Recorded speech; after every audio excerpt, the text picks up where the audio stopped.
là en direct. Madame, monsieur, bonjour. On est sur Canal Algérie pour votre émission. Donc, souriez, vous êtes sur Canal, comme chaque dimanche et lundi. On sera ensemble jusqu'à 16h20 avec des invités et des thématiques. Et aujourd'hui, je suis très contente de recevoir une invitée en particulier. Parce que voilà, c'était pas prévu et des fois, le hasard fait bien les choses. C'est une invitée que je voulais recevoir depuis quand même assez longtemps. Et voilà, elle m'appelle hier, elle me dit je suis sur Alger, parce que c'est ce que je lui avais demandé de faire. Et dès que j'ai appris qu'elle était là, je lui ai dit tout de suite, tu viens demain dans l'émission. J'ai dû donc modifier quelques invités, etc. Mais c'est pas grave, ça se passe comme ça. Priorité des fois à des invités qui sont là et on veut en profiter. Et l'invitée en question s'appelle Rim Laharj. Elle est avec nous. Alors Rim, comment la présenter? C'est tellement long. Je vais résumer. Réalisatrice, autrice, designer. Qu'est-ce qu'elle fait? Des bijoux. Elle est dans l'art, mais vraiment l'art au sens propre du terme. Voilà. Si vous voulez savoir ce qu'est une artiste, du début jusqu'à la fin, je pense que Rim le représente très bien aujourd'hui. On va y revenir et surtout, on va parler de sa participation au Festival national de la littérature et du cinéma de la femme qui vient tout juste de se terminer. Ça s'est passé donc à Saïda, c'est du 23 au 26 mai. Elle était bel et bien présente pour participer avec un film. Et on verra tout cela dans quelques instants avec elle. Hicham Dao est installé pour la chronique El Marsem aujourd'hui. Lui aussi nous parle de l'actualité. Vous le savez, l'été approche à grands pas. Il y a eu récemment le CITEV et Hicham était présent. Il nous proposera tout à l'heure un reportage et il nous parlera justement de ce qui est ressorti de ce CITEV avec son invité, je l'espère, qui nous rejoindra. Et si l'invité n'est pas là, c'est pas grave, Hicham pourra tout nous dire. Alors, je pense que c'est ça. On va présenter tout de suite notre invité. Je suis très contente, je vous le disais, de la recevoir. Rim Laharj, bonjour. Bonjour Lia, merci de m'accueillir dans ton plateau avec notre camarade. Je suis très contente d'être là, ça me fait très plaisir avec l'équipe. Merci, c'est un honneur. Je suis très jalouse de ton écharpe. Alors cette écharpe vient de Ramallah. Donc voilà, c'est une occasion, à chaque fois qu'on a l'occasion d'être un peu dans les médias, de rendre hommage aussi au peuple palestinien, à ce peuple frère et à soutenir cette cause qui est aussi la nôtre. Ouais. Voilà. Oui, je t'avais déjà vu dans une autre émission sur Canal Algérie, d'ailleurs, avec une veste palestinienne. Tout à fait, qui vient de Ramallah aussi. Elle était magnifique, franchement.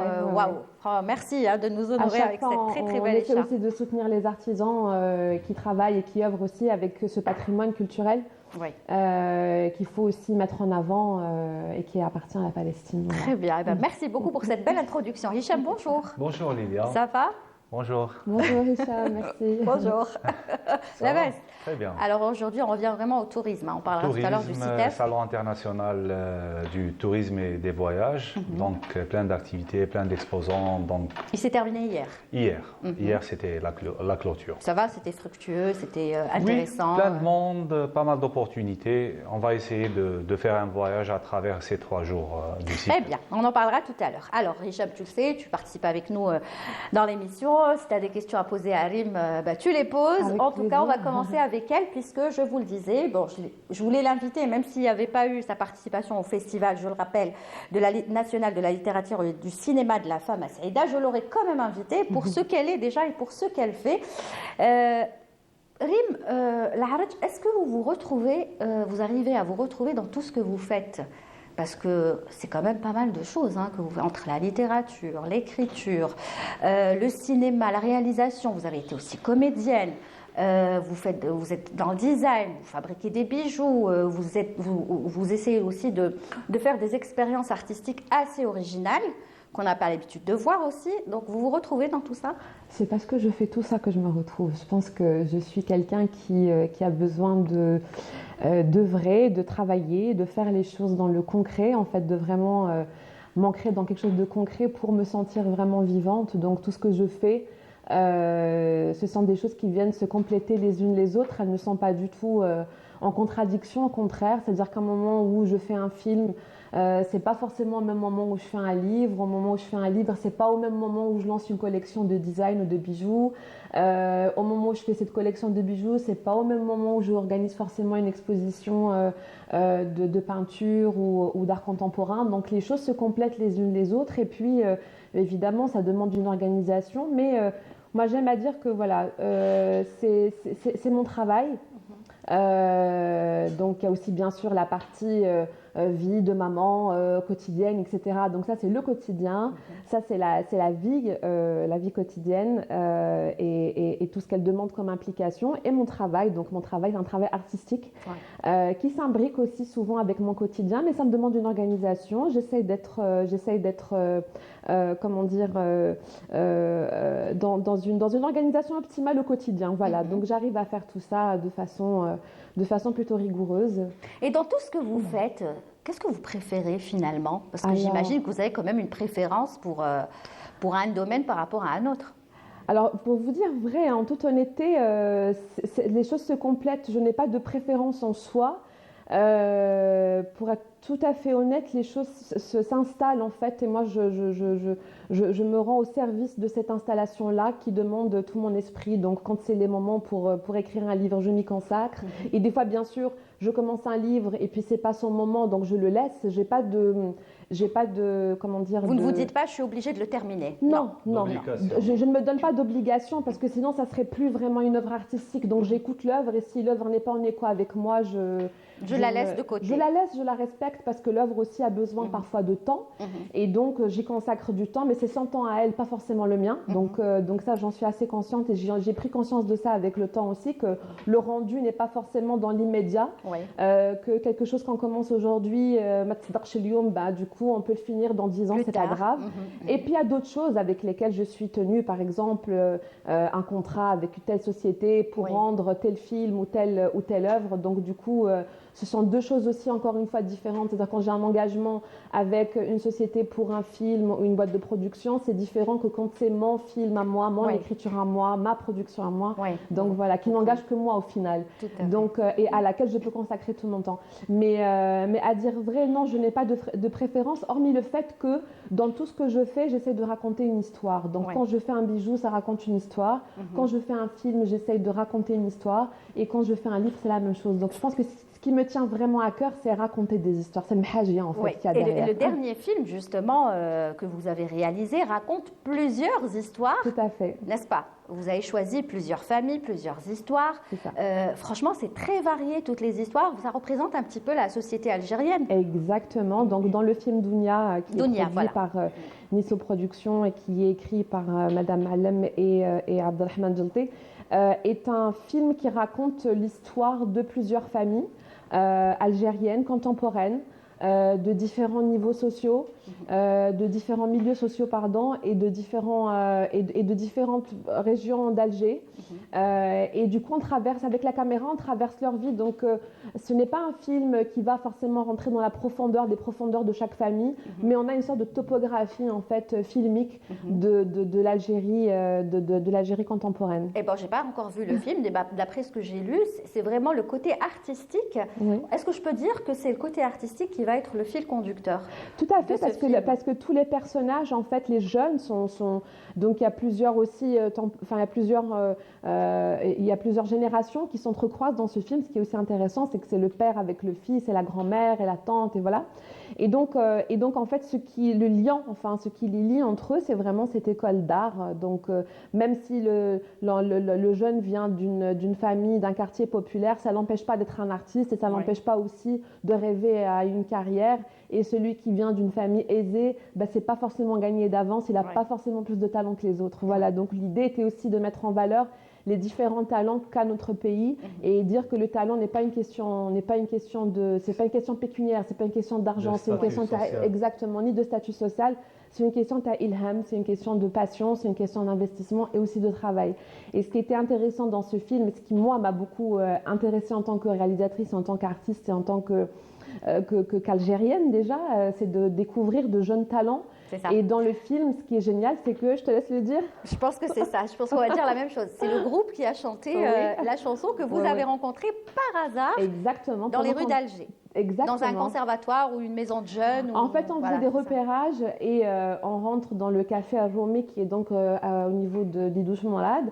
Et il y a des jeunes. Le jeune c'était un serveur dans le café. Il jouait le oud, donc à un moment où il n'y avait pas de clients. Et j'entends cette voix, donc c'est Vaga. Je lui rends un grand hommage, un grand salut. Donc il était avec son ami Biggie et ils étaient là, ils chantaient. C'était juste incroyable. Je veux dire, j'aurais peut-être fait des auditions. Oui, je serais pas pas eu un coup de cœur comme ça. Je ne serais pas tombée sur quelque chose d'aussi vrai et sincère et d'une beauté, mais c'était incroyable. Donc je leur ai tout simplement demandé s'ils étaient libres, s'ils avaient envie de jouer dans un film. Donc au début c'était très timide, non, on n'a pas d'expérience et tout. Donc moi dites-moi oui et pour le reste on va voir. Et après on en a discuté aussi avec Abdelrahman qui est donc sa musique. C'est lui qui a écrit le scénario. Oui, avec Madame Alem, coécrit. Et donc l'idée originale vient de lui et surtout en fait la musique principale du film était quand même sa musique. Mais on a discuté. Enfin, et au bout d'un moment, quand c'est l'évidence, quoi. Donc on a discuté et on s'est dit, ça serait intéressant de laisser la place aussi aux jeunes, etc.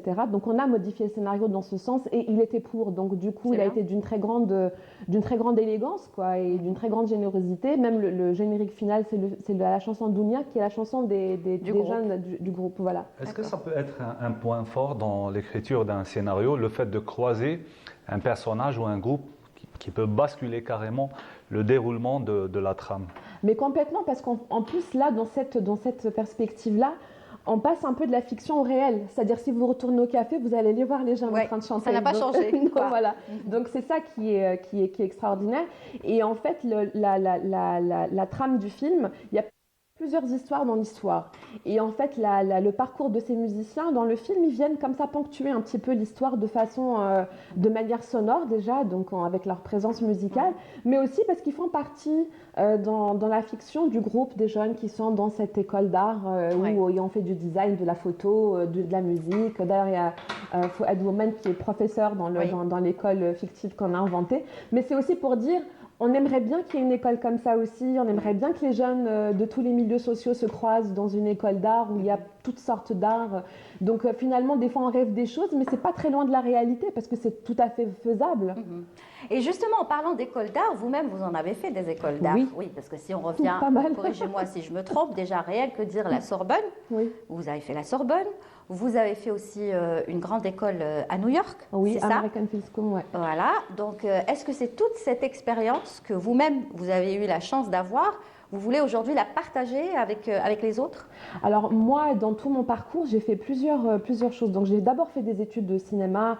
Enfin d'abord j'ai commencé par le théâtre. J'ai d'abord été comédienne, j'ai fait un cursus théâtral. Donc voilà, et puis après j'ai été très par la réalisation, donc j'ai fait une école de cinéma. Donc j'ai fait une école de cinéma aux États-Unis, c'est la New York Film School, donc on apprend la production, le montage, etc. Et puis après j'ai aussi fait la Sorbonne parce que j'avais besoin de connaître aussi les codes européens qui ne sont pas du tout les mêmes que les codes américains. Comme j'avais fait toute ma scolarité aussi aux États-Unis, donc tout mon lycée là-bas, donc j'avais plus des codes américains plus qu'européens. Et disons que tout cet et après j'ai fini avec un cursus en histoire de l'art parce qu'il fallait compléter tout ça, voilà. C'est quelque chose qui me tient vraiment à que ça me plaît. C'est pas quelque chose qui me paraît être un fardeau. Voilà. Ça fait, la recherche fait partie. C'est un besoin. C'est un besoin et surtout je pense qu'on apprend toujours et la recherche fait partie de mon travail. Donc du coup, donc dans ce parcours-là, c'est un magma qui est riche, donc cette richesse-là n'a aucun intérêt si on la garde pour soi et qu'on se gargarise devant son miroir et qu'on se dit qu'on est super. Ça n'a aucun intérêt. Donc quand on peut la partager, pour moi c'est un devoir. Voilà, quand je peux par exemple prendre des jeunes, former des jeunes, parce que nous on n'est plus si jeunes, et avancer. Non mais vraiment, et avancer dans cette expertise-là, parce que je pense que c'est en donnant aussi qu'on s'enrichit et qu'on reçoit aussi. Donc du coup, donc à chaque fois moi dans mes équipes, je prends beaucoup de stagiaires, je prends beaucoup de personnes qui ont envie, voilà, parce que c'est vraiment un métier qui demande du désir, parce que c'est un métier qui n'est pas facile, c'est un métier où on s'expose totalement, c'est-à-dire à la critique, il faut aussi être capable de l'accepter et de discuter et de se confronter, de discuter sans pour autant que ça soit une critique qui soit prise pour soi en tant que personne, quoi. C'est-à-dire qu'on fait de l'art, donc on fait une œuvre et après on la lègue, elle ne nous appartient plus. Donc ça demande aussi un certain travail sur soi. Donc voilà, je pense que c'est important oui, c'est important de transmettre. C'est quelque chose qui pour moi est essentiel. Vas-y, moi aussi j'ai une question. Vas-y toi. Non, parce que Rim, vous venez d'évoquer le cursus à New York, la Sorbonne, donc un passage dans le système américain, européen.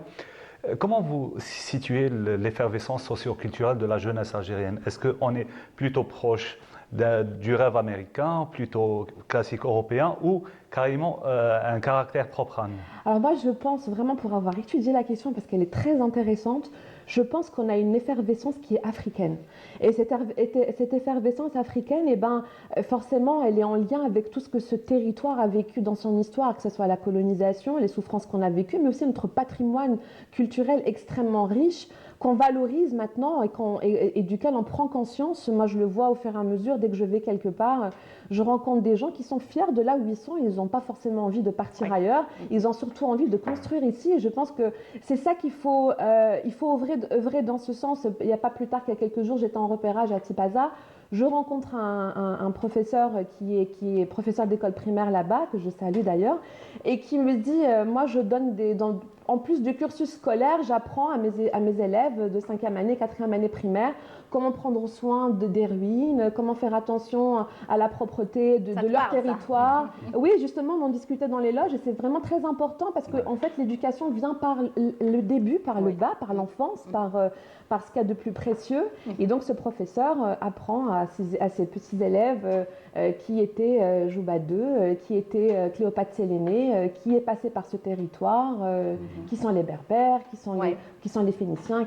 Donc c'est très intéressant et je trouve que moi c'est ce qui me plaît. Moi, ça me rassure et ça me fait du bien. C'est-à-dire que moi, dans mon idéal, j'aimerais faire des films qui parlent aussi qui parlent de nous, en fait. Moi, dans mes films, c'est ce que j'essaie de raconter. C'est nous, on est qui? Parce qu'on a souvent été raconté par d'autres. Et en fait, on a une parole, on a une voix, on a une existence qui nous est propre. Et puis surtout, on mérite de parler de nous. Donc parlons de nous. Moi, c'est ce que j'essaie de faire modestement avec mes films, parfois avec imperfection aussi. Mais vous le faites quand même. Mais il faut le faire. C'est ce que je disais la dernière fois à des étudiantes le festival de Saïda, c'est qu'on se casse la gueule, c'est pas grave, mais il faut faire. Même d'une façon imparfaite, il faut faire. De toute façon, tout est perfectible. Alors justement, transition toute faite, vous avez donc participé à ce festival de Saïda. Comment vous l'avez trouvé? C'était pas votre première participation? C'est la deuxième fois. C'est la deuxième fois. Donc c'est le festival de la littérature et du cinéma féminin. Écoutez, c'est un festival qui est tellement charmant parce que vraiment, on est à proximité du public, un public qui est cinéphile. Des organisateurs qui sont vraiment férus de cinéma et amoureux du cinéma, donc même la sélection des films, elle est très intéressante. Le public assiste à tous les débats, donc en tant qu'artiste, créateur, etc., on est quand même gâtés parce que le public vient, nous pose des questions très pointues, genre même des fois on se dit oui d'accord, nous on fait des films, mais eux regardent vraiment tous les films, ils blaguent pas. Ils ont l'esprit critique. Exactement, donc on a aussi intérêt à être à la hauteur de leurs attentes. Et de ne pas... D'accord, moi j'aurais aimé assister à ce festival, je sais pas, il y en a eu plein des festivals ces derniers mais mois. Mais celui-là est particulièrement mignon. C'est ce que j'ai trouvé, c'était pas vraiment le festival bling bling. On n'est pas dans le face. C'est surtout ça. C'était ça, et c'est ce qu'on va voir d'ailleurs en image. J'ai trouvé une petite bande-annonce assez sympathique que j'ai décidé de vous passer dans l'émission, histoire que vous ayez un petit peu une idée sur le déroulé de ce festival, et franchement, très très très charmant.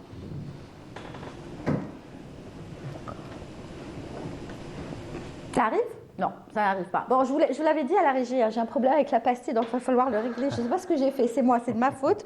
J'ai dû faire quelque chose, donc je n'entends pas si vous parlez. En tout cas, je le dis à la script, dès que c'est prêt, tu l'envoies.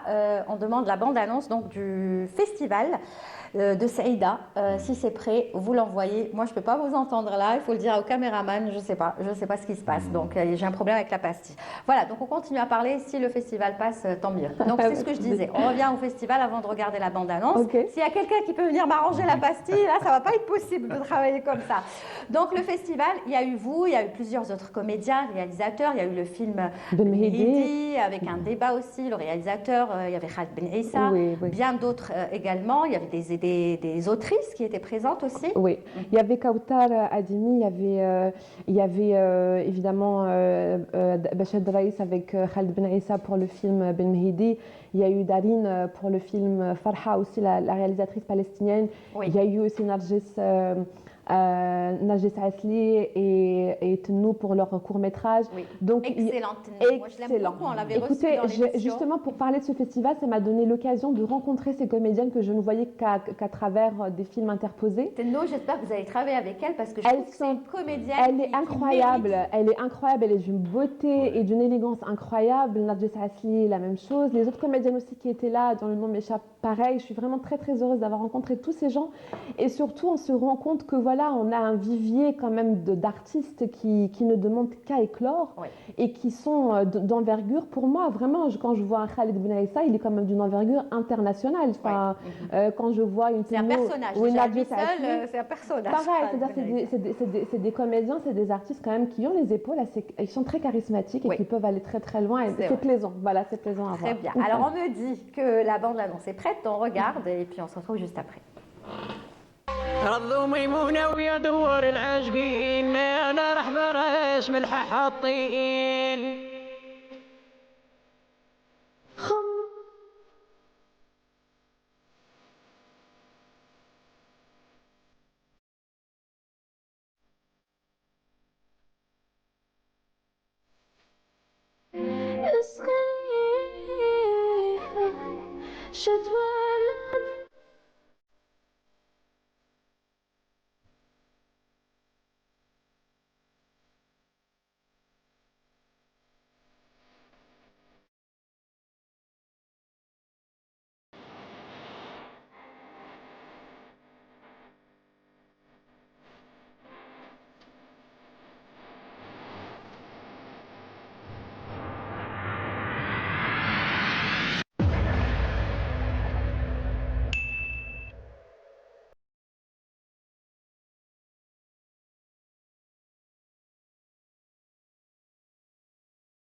Comment s'est déroulé donc ce festival, je le rappelle, national de la littérature et du cinéma de la femme. Ça s'est passé donc à Saïda et notre invitée Rim Larj était présente.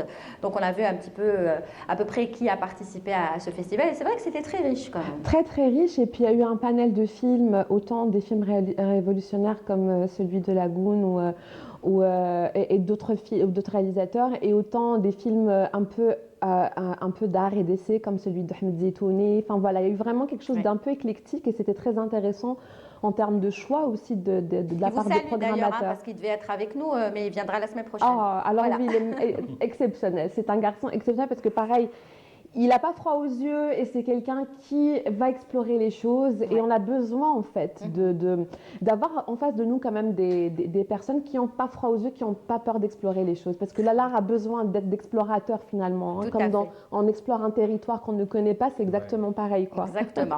Alors donc le film a été projeté. Tout à fait. C'était bien, vous avez eu de bonnes critiques. Alors il y a eu de tout. Le public Moi, ce qui est très important pour moi, c'est le rapport au public. Donc, c'était une projection, on va dire, pilote, parce que c'est la première fois que le film était projeté devant le public. Et j'avais quand même des appréhensions par rapport à comment le public allait recevoir le film. Est-ce que les choses étaient claires, pas assez claires? Est-ce que les personnages sont assez identifiables? Est-ce que l'intrigue fonctionne ou non? Enfin voilà. Donc quand on voit le film dans sa cellule de montage, c'est pas aussi évident que de le voir sur un grand écran. Donc là, c'est une expérience immersive où on est avec tout le monde en même temps. Donc c'est très très intéressant. Donc je pas comme je fais d'habitude. D'habitude, je me mets au fond de la salle et je regarde le film d'un demi-œil et j'attends que ça se finisse et je fais le débat. Mais là, je me suis mise au milieu de la salle avec le public en totale immersion pour être sûre de vraiment tout ressentir, ce qui fonctionne, ce qui ne fonctionne pas, être attentive au moment où j'attendais un rire, un moment où j'attendais une tristesse, donc je jugeais. Ils ne savaient pas que c'était vous la réalisatrice? Non, pas tous, en tous les cas, pas tous, mais en tous les cas, j'ai attendu qu'il fasse noir et je me suis faufilée et voilà, c'était une expérience très intéressante pour moi aussi parce que ça m'a permis de voir ce qui peut-être fonctionnait plus ou moins dans le film pour revoir peut-être quelques modifications dans le montage final avant la première à Alger. Donc je conseille à tous les réalisateurs de faire ça, de ne pas avoir peur de s'immerser avec leur public, de faire une projection, on va dire pilote et de plonger dans le bain comme ça. Donc le public était très très réceptif et le public a été vraiment d'une élégance et d'un amour que je ne saurais vraiment exprimer. C'était vraiment très fort, c'était vraiment très émouvant.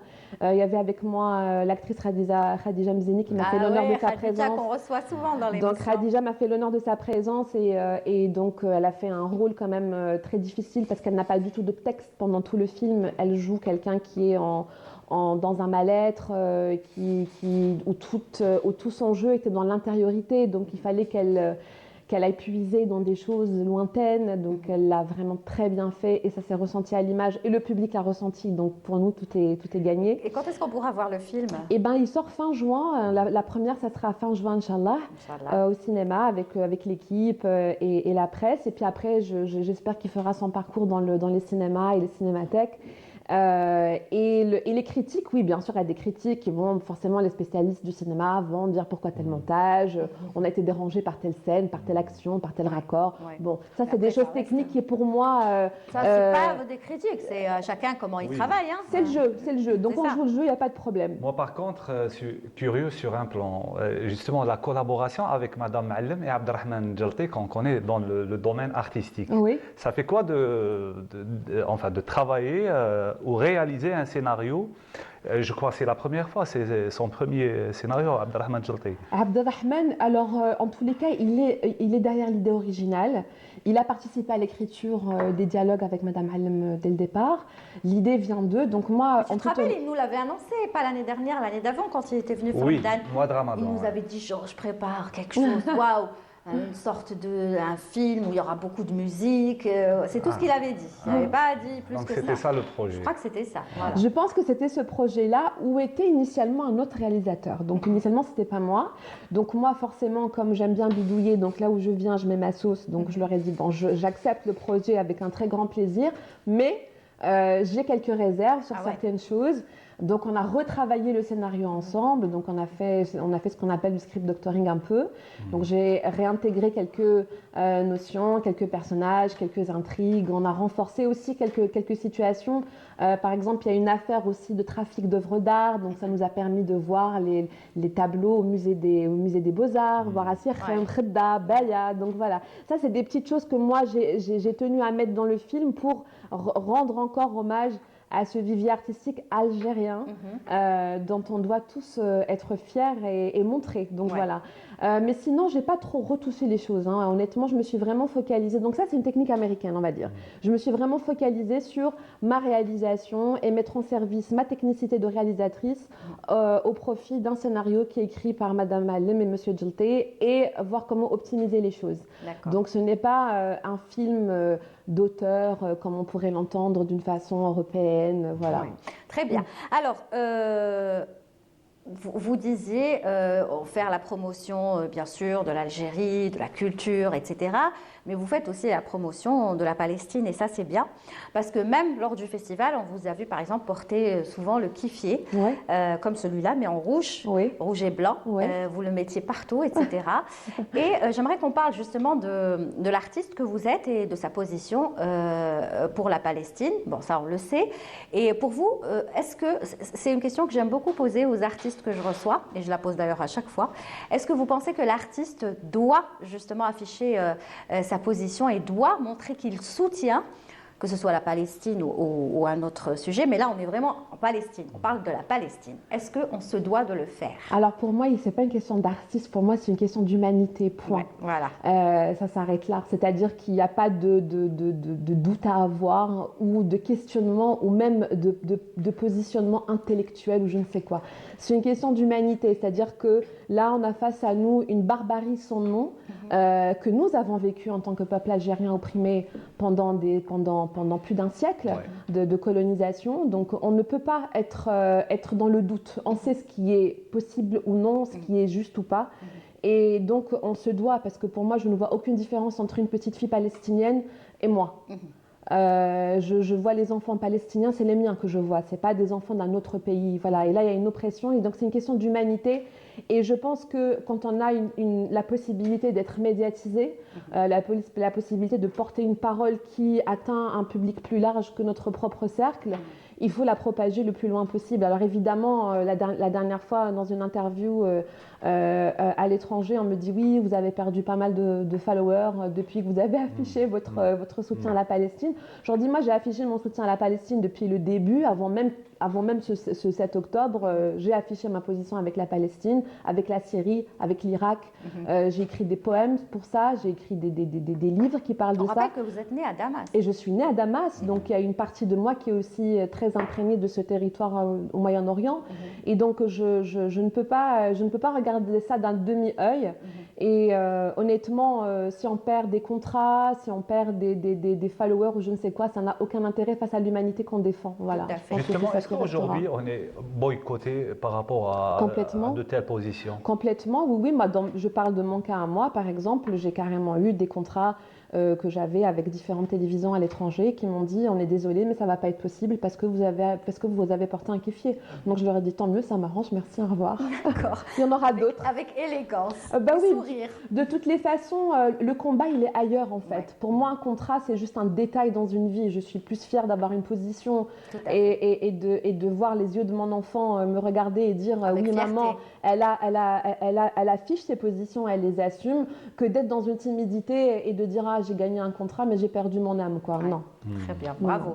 Franchement bravo. Et j'aimerais justement que vous rebondissiez sur, je ne sais pas si vous suivez un petit peu sur les réseaux sociaux en ce moment, The Voice of Gaza, qui sont des artistes justement. Oui, avec Eric Cantona, Rachida Braknik, Camélia Jordana. Tout à fait connus, même à l'international, qui viennent un petit Fianso, le vrai, raconter des histoires ou des témoignages réels d'enfants palestiniens. Oui.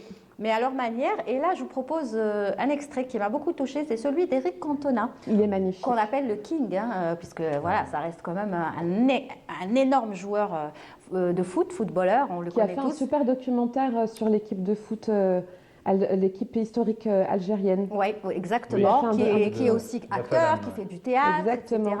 Et donc, on écoute cet extrait d'Eric Cantona sur la Palestine, bien sûr.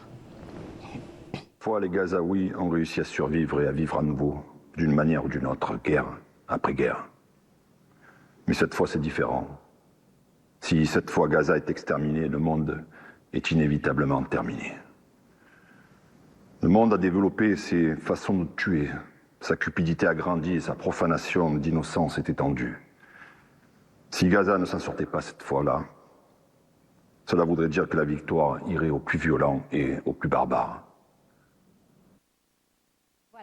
Donc ça, c'est un extrait. Et il y en a eu plein d'autres comme ça, hein, des artistes. Mais ça, c'est pour dire que voilà, les artistes les plus connus affichent et viennent et dénoncent. Alors il y a deux vagues. Moi, j'ai été très surprise que les gens s'étonnent en fait, qu'il y en ait qui se taisent. Enfin, pour moi, ceux qui se sont tus, je m'attendais pas à ce qu'ils parlent. Et ceux qui ont parlé, je savais qu'ils allaient parler. Parce que c'est des gens qui ont de toutes les façons toujours défendu l'humanité, qui ont toujours de toutes les façons défendu la justice et qui ont toujours de toutes les façons eu beaucoup de caractère et qui n'ont pas froid aux yeux pour dire ce qu'ils pensent. Donc que ce soit Eric Cantona, Fianso ou alors Camélia Jordana qui en France qui depuis les débuts depuis plusieurs années a fait tomber des foudres sur elle parce qu'elle a défendu des injustices et qu'on l'a souvent attendue dans le tournant pour dire tu n'aurais pas dû faire ci, tu n'aurais pas dû faire ça, mais elle n'attend pas qu'on lui dise quoi faire. Donc voilà, je pense que l'artiste doit aussi être dans cette posture-là, juste d'être en adéquation avec ce qu'il est et ce qu'il défend, c'est très important. Et voir Eric Cantona dire ce texte-là de Gaza ne m'étonne absolument pas. C'est toujours quelqu'un qui a défendu des choses qui sont en lien avec des causes nobles. Et sa femme aussi, Rachida Brakni, qui a toujours été aux premières loges pour dire les choses. Donc voilà, je les salue et je trouve que c'est des exemples d'humanité à suivre aussi. Très bien. On va regarder une autre vidéo sur laquelle j'aimerais aussi que vous nous donniez votre avis. Hajar, si la vidéo est prête, on l'envoie tout de suite. Elle est prête? Elle est prête? Elle n'est pas encore prête. C'est pas grave. Parce que j'aimerais aussi qu'on parle du... Vous êtes designer, donc tout ce qui est dessin, tout ce qui est... C'est important pour vous. Et aujourd'hui, avec les images, avec le dessin, avec l'infographie, on arrive à faire passer des messages juste incroyables. N'est-ce pas? Complètement. Par exemple, par rapport à la Palestine. Complètement. On a vu pas mal de vidéos qui sont faites avec des IA aussi, qui remettent en scène, par exemple, juste la broderie palestinienne. Comment est-ce qu'une goutte de sang devient une broderie et devient une plante et devient un soleil. Voilà. Donc avec ces outils-là, c'est très intéressant. Et puis en fait, ces outils-là permettent une étendue aussi au niveau de la créativité. On peut aller plus loin. Moi, je suis vraiment pour se former avec tous les outils infographiques, un peu nouvelle génération, les IA, ne pas hésiter à travailler avec. De toutes les façons, c'est le futur. Donc, autant s'en acclimater que plutôt s'en éloigner. Voilà. Eh ben, on va regarder. C'est prêt. On y va. Aujourd'hui, je ne sais pas ce qui se passe. On y va.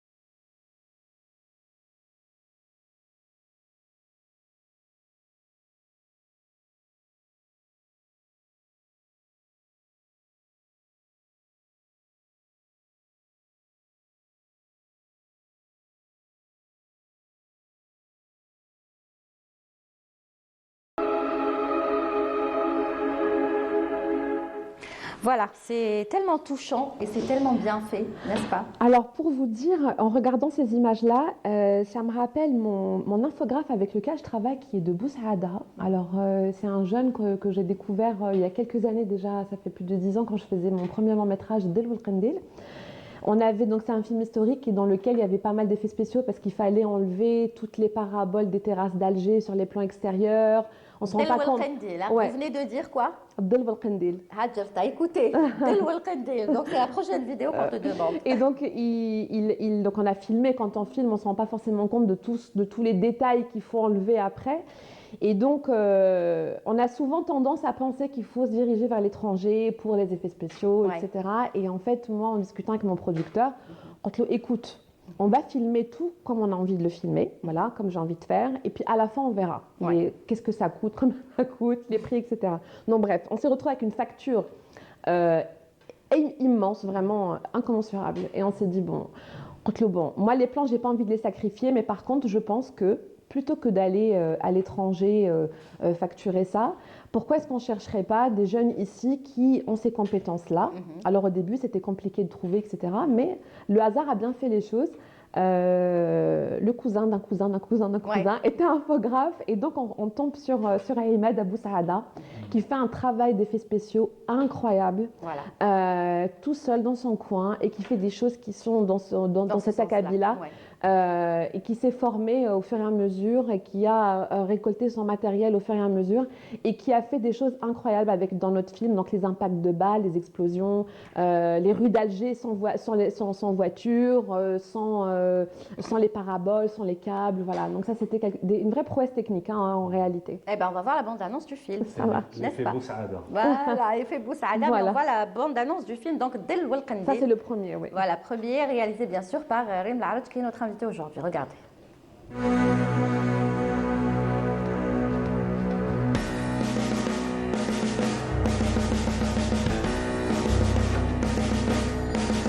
Kassem Zitoun, étudiant, dangereux terroriste. Monsieur, mon fils était étudiant en Égypte. C'est certainement une erreur.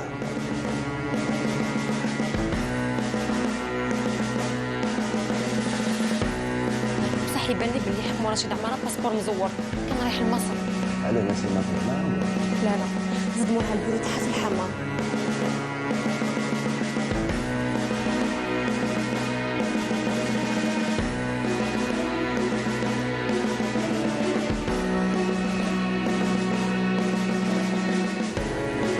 لازم تعرفوا بلي كان عندي لقاء مع قيادات الجمهور. الحق الوقت اللي لازم علينا نأسسوا اتحاد وطني يجمع فيه كل طلبة الجزائريين. L'Algérie est aux Algériens.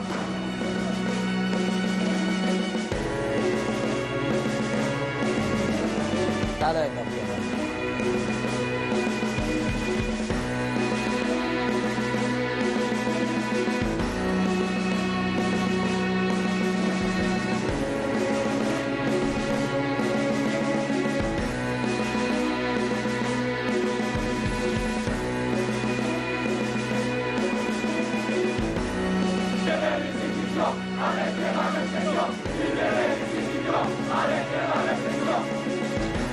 Vive l'Algérie indépendant!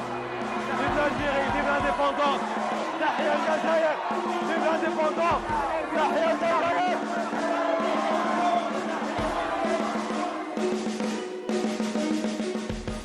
Voilà, un film qu'on a envie de voir et de revoir, n'est-ce pas? Magnifique, donc Del Welkandil, je le rappelle, réalisé par Rim Laraj, qui est notre invité aujourd'hui.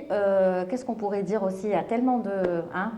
Moi, j'aimerais... Vous êtes sur quoi en ce moment? Alors, en ce moment, on est en train de... Donc, on a fait un documentaire sur l'équipe de foot du FLN, l'équipe historique, avec les différents protagonistes, mais surtout leurs femmes et leurs enfants qui parlent aussi, à qui on entend la voix. Et on est en train de développer une fiction dans ce sens, donc sur l'équipe. On attend, d'ailleurs, si nous entendent, les financeurs, vous avez Moudjahidine, on est là. Ah oui, c'est important. On ça. attend.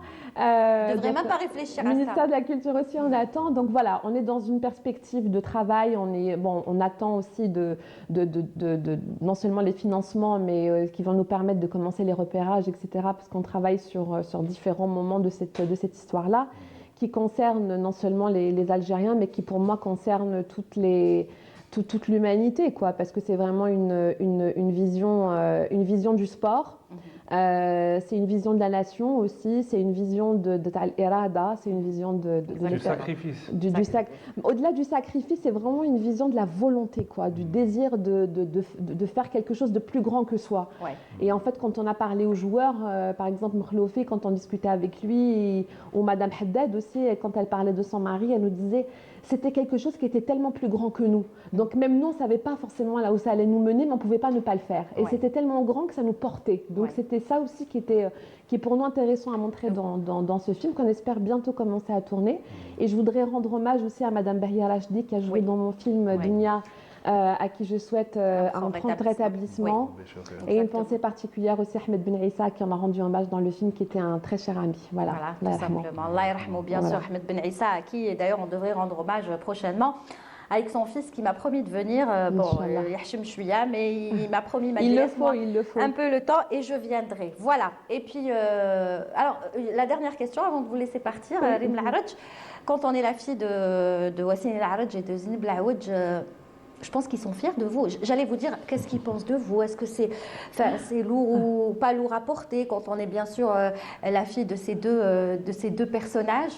Mais finalement, je pense que c'est clair, ils sont fiers de vous.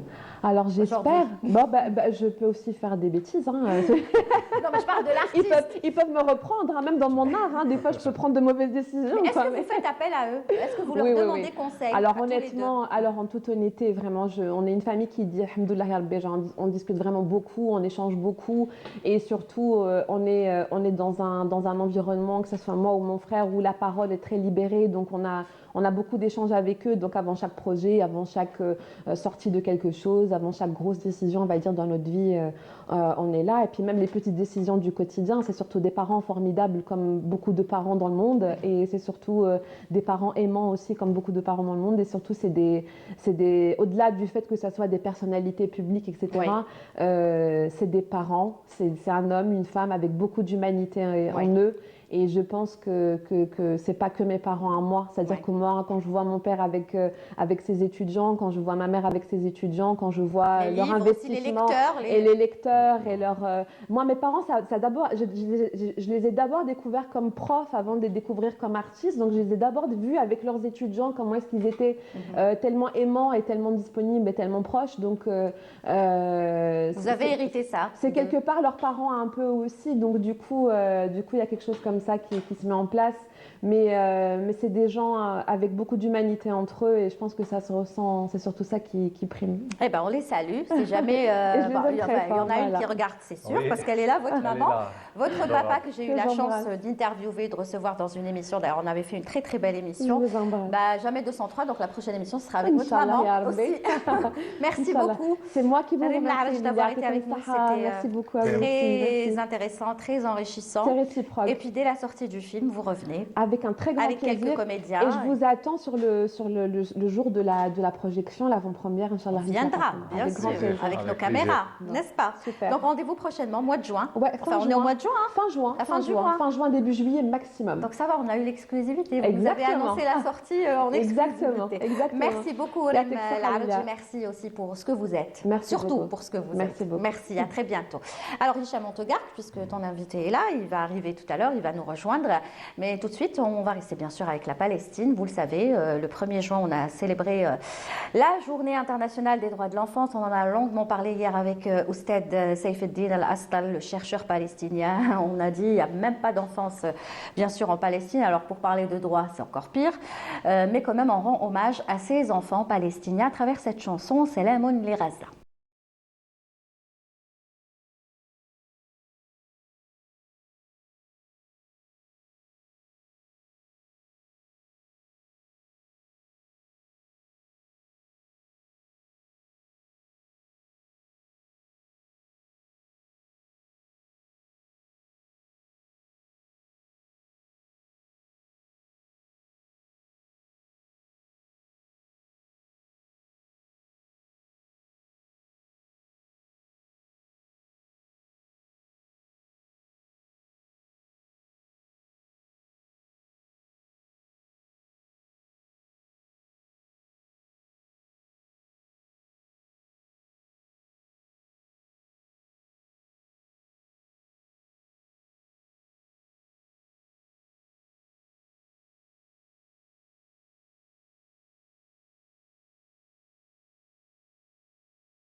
peuple palestinien et on en parlera encore une fois dès dimanche prochain avec Oustad Saïf Eddine Al-Astal. Mais tout de suite, place à la chronique de Hicham Daou, la chronique El Marsam, juste après le jingle.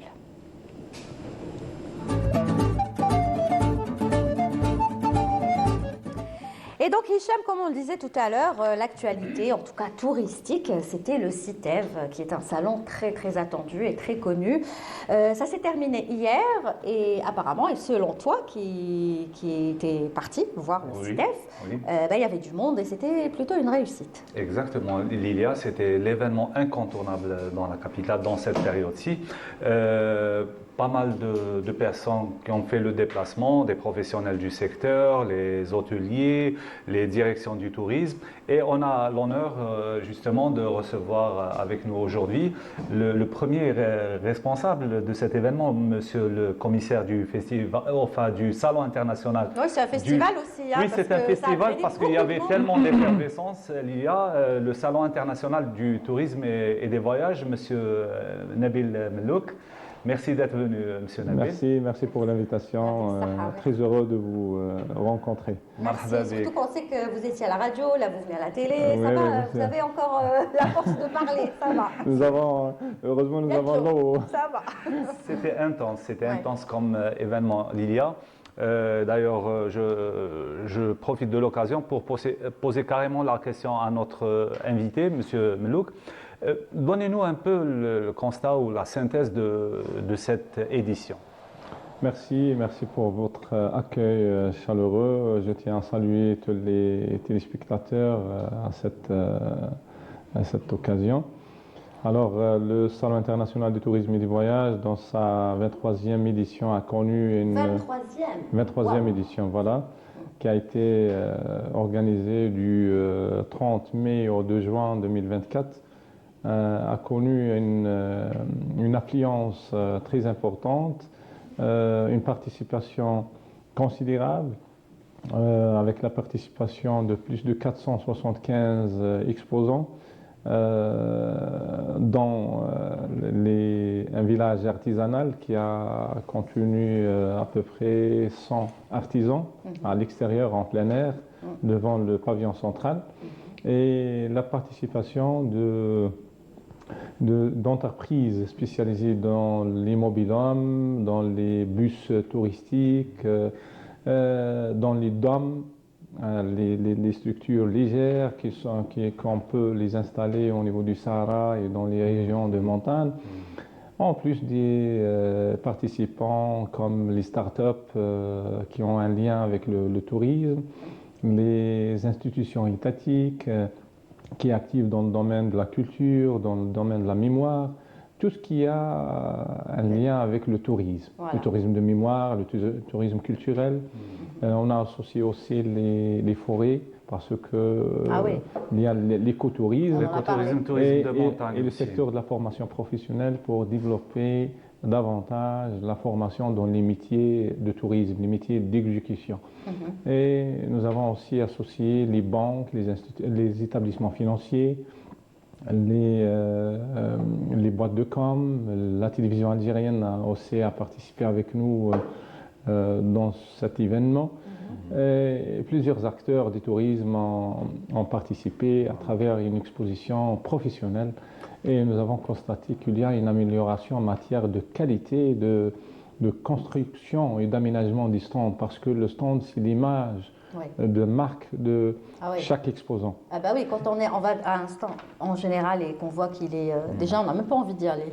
On se dit, là, si déjà le stand il est comme ça, alors je me demande qu'est-ce qui se cache derrière. Et c'est pour ça qu'on a organisé des prix destinés aux meilleurs stands. On a organisé un petit concours pour la sélection des meilleurs stands. Et des trophées ont été remis aux lauréats. C'est bien ça les encourage comme ça, ils travaillent mieux. C'est pour instaurer un climat de concurrence et de compétitivité. Il y avait de l'innovation, voilà. Et justement je profite de l'occasion. Aujourd'hui, monsieur Mellouk, l'Algérie passe et revient sur la carte touristique. Beaucoup de groupes de touristes qui arrivent dans le pays, le tourisme saharien, Bagnères, la Casbah. Comment vous gérez ce flux en matière de promotion, en matière d'opération sur le terrain, organisation? C'est vrai, l'Algérie a connu ces derniers mois et dernières années une affluence, des flux touristiques très importants, notamment avec la promulgation ou l'instauration des visas de groupe de régularisation, le visa à l'arrivée. Alors, nous avons, les agences de voyage ont beaucoup estimé cette initiative initiée par les pouvoirs publics. Le visa à l'arrivée, surtout pour les groupes de touristes. Alors, pour l'année 2023, nous avons enregistré un chiffre très important en matière de tourisme international. 3,3 millions de touristes internationaux ont visité l'Algérie. Mais quelle est la région la plus visitée? Est-ce que ça reste le sud? C'est le sud, c'est le Sahara, et en plus il y a le nord, c'est aussi il est bien visité par les touristes. Alors 3,3 millions de touristes, dont 2,2 c'est 2,2 millions de touristes, c'est des étrangers, et 1,1 million c'est la communauté algérienne établie à l'étranger. Alors le total c'est 3,3 millions. Et c'est un chiffre très important après la crise de Covid, alors où le chiffre n'a jamais été enregistré auparavant dans le passé. C'est un chiffre qu'on peut dire positif et on est optimiste pour le futur, pour l'avenir, Inch'Allah, pour améliorer l'attractivité de la destination touristique Algérie. Alors nous avons beaucoup à faire en matière de promotion, en matière de communication pour promouvoir davantage la destination touristique Algérie en améliorant bien sûr l'utilisation des nouvelles techniques de l'information et de la communication et investir dans la promotion. Parce que la promotion a un coût. Alors, on doit améliorer la qualité de la promotion. Moi, personnellement, j'ai remarqué qu'il y a de plus en plus de, je ne sais pas comment on peut les appeler, d'influenceurs, mais qui vivent à l'étranger, qui sont algériens, qui font la promotion de l'Algérie. Mais c'est incroyable, avec des images qui sont juste magnifiques. Il y en a de plus en plus. Hier, juste ma sœur, elle m'a envoyé une vidéo d'un petit jeune qui fait la promotion de l'Algérie, qui est établi, je crois, à Marseille. C'est devenu une mode. C'est devenu une mode. Qui fait le mieux la promotion de l'Algérie? Voilà, sans oublier les plateformes numériques. Nous avons reçu au salon des Algériens établis à l'étranger qui ont développé des plateformes numériques de promotion, de réservation online. Alors, il y a un engouement en matière de tourisme, en matière de promotion de la destination touristique Algérie, et notamment le savoir-faire soit des Algériens résidant en Algérie ou des Algériens résidant à l'étranger. Alors, ils se complètent pour promouvoir leur destination, qui est l'Algérie. Justement, j'ai profité de cet événement pour filmer et m'approcher de quelques start-upers qui travaillent quotidiennement sur ce genre de plateforme, et j'ai essayé d'avoir leur avis justement par rapport à la nouvelle vision et cette nouvelle attractivité qui est la destination Algérie. Ocitef, bien sûr. Bien sûr, Ocitef, l'édition l'édition 23. 23, voilà, 23e on cherchait le nom. édition. On y va tout de suite avec ce sujet de Hicham Daou. Depuis quelques années, le voyage vers l'Algérie suscite un intérêt considérable chez les touristes à travers le monde. Cet engouement grandissant a poussé des dizaines de jeunes Algériens à se lancer dans la création de start-up dans le domaine du tourisme. Il y a beaucoup de jeunes qui travaillent dans l'innovation et tout ça va aider l'Algérie pour devenir une destination touristique, et c'est ça le plus important avec toute la nouvelle technologie qui existe. Circuits culturels, gastronomiques, histoire et mémoire, des créneaux qui figurent parmi les différentes offres touristiques. Wujidcom, c'est une start-up qui travaille sur la promotion et la valorisation de l'industrie culturelle et touristique ici en Algérie en promouvant les sites historiques, les sites touristiques, tous les opérateurs économiques dans l'industrie touristique, notamment les hôtels, les auberges, les sites, les jardins sont une exception. On a créé le site Explore Algéria c'est-à-dire on a trouvé le manque d'informations au niveau national par rapport aux jeunes qui veulent faire des activités. Donc l'idée elle est venue de là pour lancer le site et faciliter l'accès à l'information aux gens qui sont dans le domaine ou qui cherchent l'information touristique. Le Salon international du tourisme CITEV est aussi une occasion pour les professionnels issus de la diaspora pour présenter leurs offres au public. Notre start-up, elle est là pour faciliter le déplacement d'un touriste en Algérie. À titre d'exemple,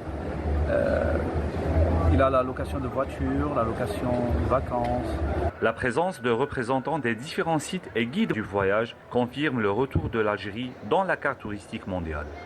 Et on a vu sur notre site qu'il y a beaucoup de recherches sur l'Algérie, l'Azerbaïdjan, le Turkménistan. C'est des pays où il y a l'accessibilité limitée et filtrée.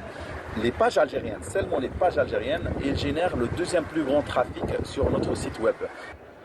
Start-up, plateformes digitales, réseaux sociaux, des indicateurs importants qui confirment aujourd'hui l'extension du secteur du tourisme en Algérie. Voilà, une destination de rêve qui est celle de l'Algérie. Est-ce que dans ce salon, il fallait aussi faire beaucoup la promotion avec l'arrivée de l'été des destinations, des stations balnéaires, de la côte algérienne surtout, parce que là, c'est vraiment la destination dont il faut faire la promotion.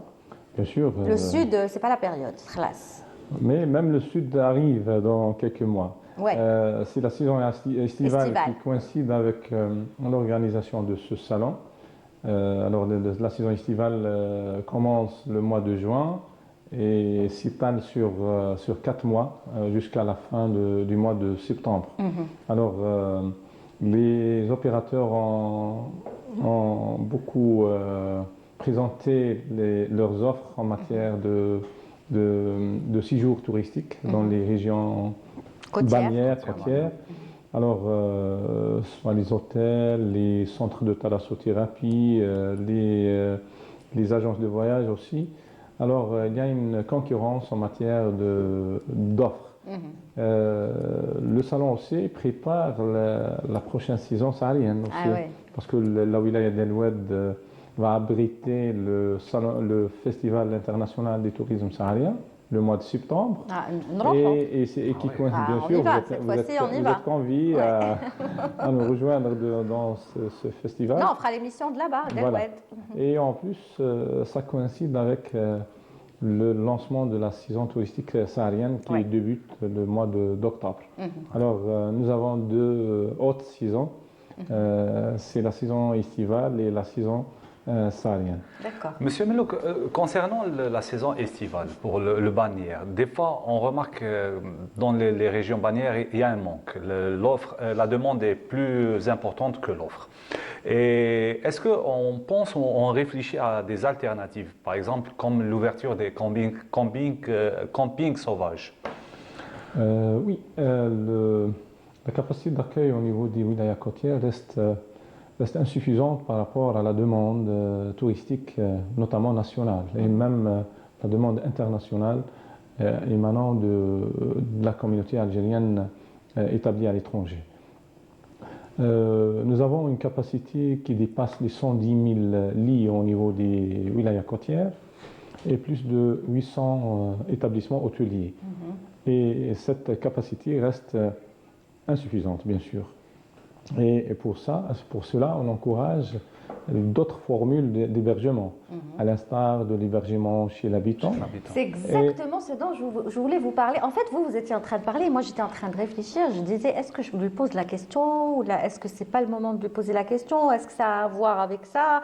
Finalement, dormir chez l'habitant fait partie aussi de la stratégie, de développer aussi le tourisme. Cette formule a été encadrée par une circulaire interministérielle, mais maintenant, actuellement, on veut l'encadrer dans le cadre d'une loi. sur les activités touristiques. Donc pendant ce salon, il n'y a pas eu de, je sais pas, de Non, stand réservé à non, il y a des. Ah, si. Nous avons enregistré un ou deux établissements, je crois, qui travaillent dans le domaine de l'hébergement chez l'habitant. Par exemple, à Gardaya, il y